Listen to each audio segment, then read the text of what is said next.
Hello ভিন্ন জগৎ দেখতে হলে নগদ আসতে হবে ভিন্ন জগৎ। তো আজকে আমরা এই ভিন্ন জগৎকে আপনাদের ভিন্ন ভিন্ন রূপে দেখাবো। চলো বন্ধুরা একসাথে দেখা যাক। Hello guys, it's me RJ Likhon and welcome to my new blog ভিন্ন জগৎ। এই রংপুরের ভিন্ন জগতের বিনোদন পার্কে আপনাদের বিনোদন দেওয়ার জন্য আমি আছি আরজে লিখন এবং কি প্রতিটা রাইড ঘুরে ঘুরে আপনাদেরকে দেখাবো এবং তার সাথে আমার বন্ধুরা দেশের তিনটা টাস্ক। প্রথম টাস্ক, এই পার্কে যতগুলো মেয়ে আছে সবগুলো মেয়ের ভিতরে আমাকে যে কোনো একটা মেয়েকে প্রপোজ করে রাজি করাতে হবে। এই 200 টাকা দিয়ে আমাকে তো পুরো রাইডটা চড়তে হবে এবং অনুভব করতে হবে, তার সাথে সাথে রেস্টুরেন্টে গিয়ে ফ্রিতে আমাকে খেতে হবে। এবং তৃতীয়টা সবগুলা রাইড আমাকে কমপ্লিট করতে হবে মাত্র 200 টাকা দিয়ে। ভিন্ন জগৎ পার্কের ভিতরে রয়েছে ছোট বাচ্চাদের বিভিন্ন রাইড, ভূতের বাড়ি, সুইমিং পুল, অদ্ভুত গুহা, বিশ্ব দেখা, স্পিড বোট, আরো অনেক কিছু। এই সকল রাইডগুলাই আমি এখন কমপ্লিট করব, সেজন্য আমি প্রথমেই চলে গেলাম মজার আয়না ঘরে। তো এখানে টিকিট কাটতে এসে দেখি মাত্র 30 টাকা টিকিট। এখানে টিকিট কাউন্টার থেকে আমি টিকিটটা কেটে নিলাম। অনেক শখ করে টিকিটটা কেটে টুকটুক করে আয়না ঘরের ভিতরে প্রবেশ করলাম, কিন্তু ও মা, এখানে কি গো, ডানে আয়না, সামনে আয়না, পিছে আয়না, সব জায়গাতে আয়না। এই আয়না ঘরের ভিতরে ঢুকে তো আমি আমার অরিজিনাল গেটটাই হারিয়ে ফেললাম। এবার আমি কোন পাশ দিয়ে বের হবে, আমি তো কিছুতেই বের হতে পারছি না। যে পাশ দিয়ে যাই মনে হয় এটা গেট, কিন্তু না, এটা গেট না, আয়নার সাথে শুধু ধাক্কা খাই আর ফিরে আসি। কিছুতেই অরিজিনাল গেট খুঁজেই পাওয়া যায় না। অনেক তো মুশকিলের ভিতরে পড়ে গেলাম আয়না ঘরের ভিতরে, কিন্তু এটা অনেক সুন্দর এবং অসাধারণ বিনোদন দিয়েছে আমাকে।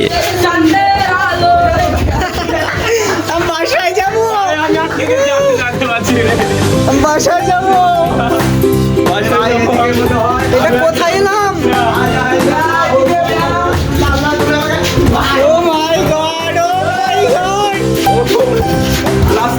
অনেকক্ষণ খেলাধুলার পরে আমি এটা বুঝতে পারলাম যে এখানে যদি কেউ মানে হার্টের রোগী যদি এর ভিতরে ঢুকে তাহলে রাস্তা চেনা খুব অসম্ভব এবং সে স্টক করে মারা যেতেও পারে।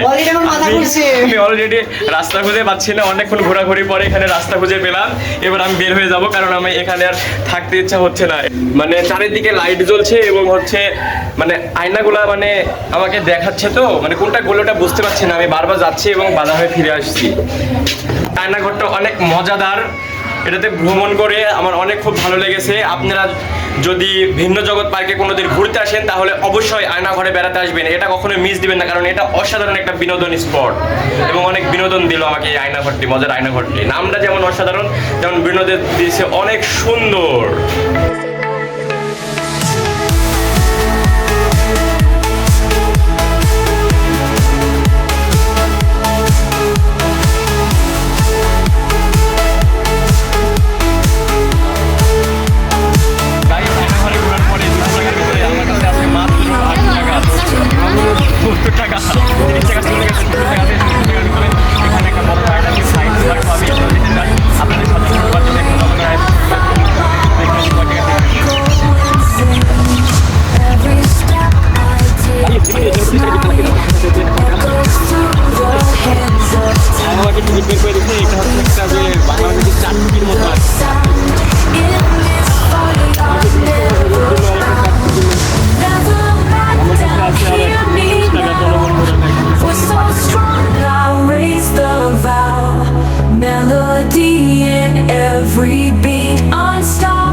এই সায়েন্স পার্কের ভিতরে প্রবেশ করার পরে দেখবেন একটা বল হাওয়াতে উড়ছে। এটা তো অসাধারণ, এটা আমি চালু করে আপনাদেরকে দেখাই। হ্যাঁ, এইভাবে এটা চালু করার পরে এই বলটি এইভাবে হাওয়াতে উড়বে। এটা অসাধারণ বন্ধুরা, এটার জন্য অবশ্যই একটা সাবস্ক্রাইব করে দাও প্লিজ। এই ম্যাজিকটি যাদের কাছে ভালো লেগেছে তারা অবশ্যই একটা লাইক করে আমাদের পাশেই থাকো।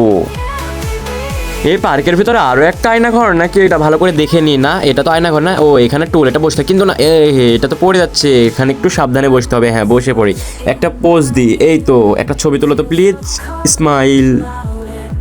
এইটা হচ্ছে ভাসমান বল দিয়ে বার্নালি সূত্রের বাস্তব প্রয়োগ। এখানে যদি 2টা বল দিয়ে আঘাত করি তাহলে 2টাই চলে যাবে, আর 3টা বল দিয়ে আঘাত করলে ওইদিকে 3টাই চলে যাবে। এটাই হচ্ছে একটা ভাসমান ম্যাজিক বা বার্নালি সূত্রের বাস্তব প্রয়োগ।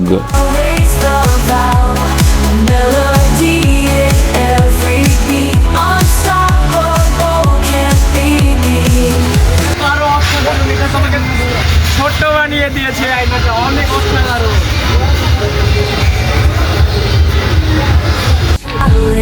I face down with a smile. I own this town.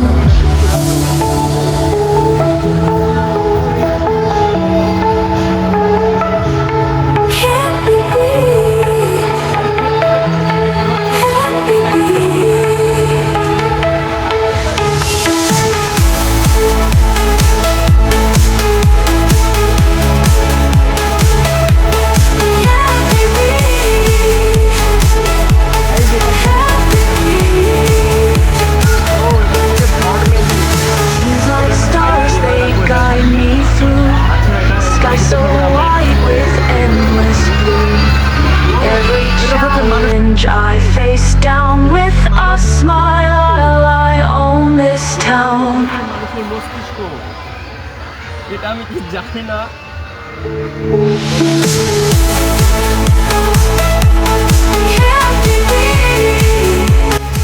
এখানে এসে তো বাচ্চাদের খেলার জন্য একটা জিনিস আছে, দেখি তো এটা কিভাবে খেলতে হয়। ও এটা তো অসাধারণ, এটা যেদিকে পাক করবে তার বিপরীত দিকে আমাকে ঘুরিয়ে নেবে এবং উপরে ছাতাটাও ঘুরবে। এটা তো অসাধারণ, অনেক বিনোদন দিচ্ছে আমাকে।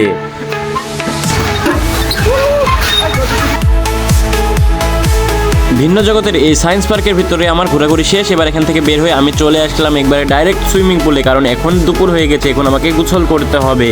সুইমিং পুলে নামতে গেলে এখানে টিকিট কাটতে হবে এবং টিকিট মূল্য পার পিস মাত্র 100 টাকা।